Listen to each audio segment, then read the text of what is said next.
What happened to Alexander was not altogether a surprise to most Kenyans. Police cells have in the past become death traps for inmates, most of whom have as their only crime the fact that they were suspected by police to have committed a crime.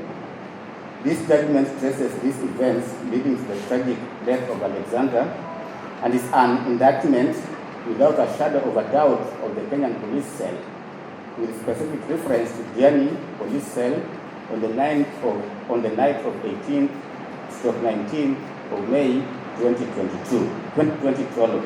It came out clearly during the cross-examination of the accused persons by London State Counsel Mr. Munyiri that the accused persons were all professionally trained and had been in service for periods ranging from 3 years to 37 years. They had adequate knowledge and experience on how to treat suspects. They were trained in the rules regarding human rights and dignity. They were all aware of the Constitution of Kenya and statutory regulations concerning the rights of arrested persons. They knew the rules and regulations under IPOA. They were schooled and trained in international, regional, and local safety legal instruments for treatment of offenders. All of them testified to this training. However, they chose to do their work with the usual casualness without any regard to their profession and the duty to protect life.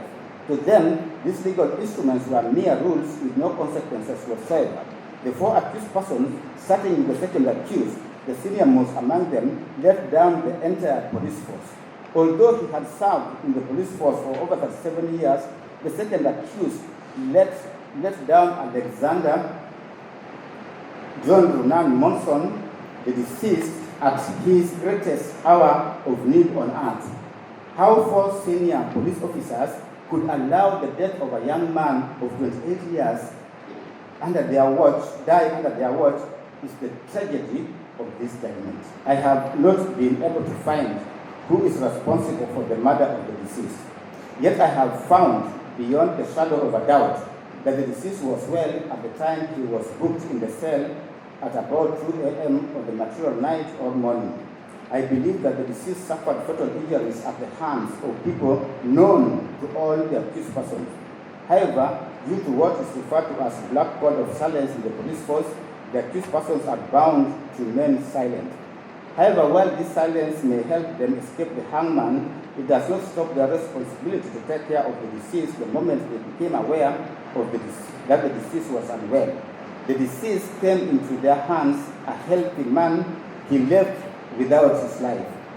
The authority of a policeman the world over is to protect life and not to take it away.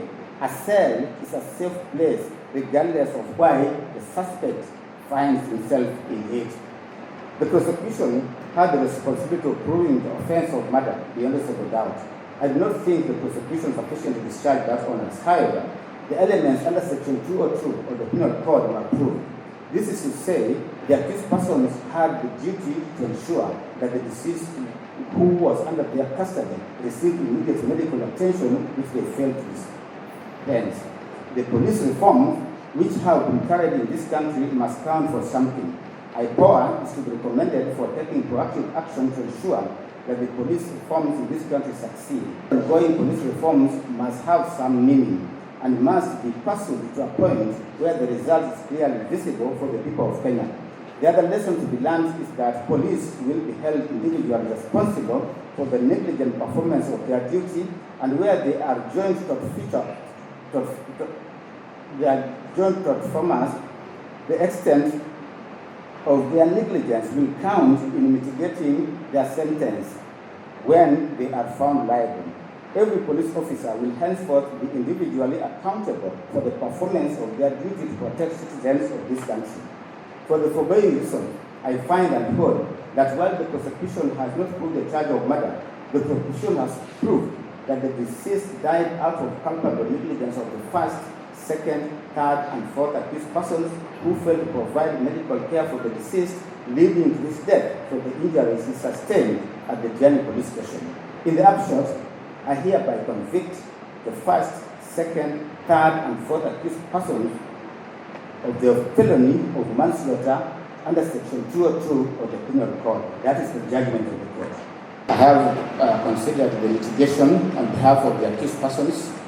I have also considered the submissions by the prosecution, Mr. and also the comments and submissions by Hillary and Lord Monson, the parents of the deceased. I agree that there is need to send a clear message to the police that their duty is to protect life rather than to take it away. I have seen the condition of the fourth accused person. He is an invalid.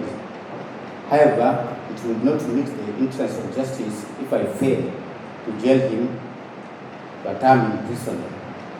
All the accused persons deserve to be jailed to a custodial sentence. That is the only way a clear message will be sent out to the public and especially the police. Having considered the mitigation in place, it must be noted that the sentence for manslaughter is life in prison. Therefore, any term that derogates from life in prison is already a win for the accused persons. I therefore here will jail the accused persons as follows, depending on their degree of responsibility. The first accused person, Naftali Chege, is sentenced to serve a jail term of 15 years in prison, 5 of which are suspended. The second accused person, Charles Munyiri, is sentenced to serve a sentence of 12 years in prison, 6 of which is suspended. The third accused person shall serve 9 years in prison, 5 of which are suspended. The fourth accused person shall serve 12 years in prison, 6 of which are suspended. However, due to his invalid condition, the fourth accused person shall continue to seek treatment outside prison and shall only move into jail after his health condition has improved. However, in any event, the fourth accused person shall move into jail on 15th of November 2022, regardless of whether or not he shall have healed. That's the judgment of the court.